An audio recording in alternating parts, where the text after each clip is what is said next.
না ফেরার দেশে চলে গেলেন আর এক জনপ্রিয় অভিনেতা রবি চেঙ্গু।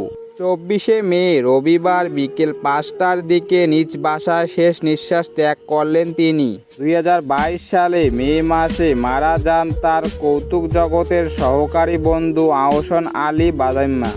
এরই ঠিক 2 বছর পর আজ 24শে মে তিনিও দুনিয়া থেকে বিদায় নিয়ে নিলেন। কৌতুক জগতের আহসান আলীর পর যার অবস্থান ছিল তিনি হলেন রবি চেঙ্গু।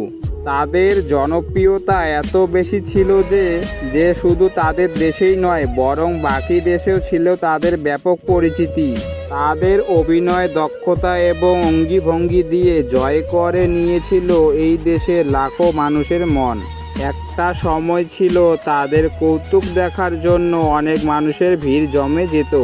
শহরের মানুষের জন্য যেমন ছিল মিস্টার ভীম, চার্লি চ্যাপলিন, তেমনি গ্রামের মানুষের জন্য ছিল আহসান আলী এবং রবি চেঙ্গু।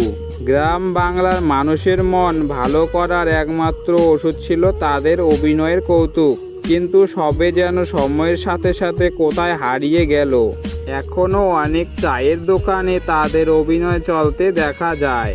এখনও অনেক গ্রামের সাধারণ মানুষ তাদের অভিনয় দেখে অনেক আনন্দ পায়। তবে একে একে আনন্দ দেওয়ার দুজন মানুষ পৃথিবী ছেড়ে চলে গেল। তাই তাদের পুরো টিম ভেঙে পড়েছে। আমরা সকলেই মিলে তাদের আত্মার শান্তি কামনা করি, যাতে তারা যেখানে থাকুক ভালো থাকুক।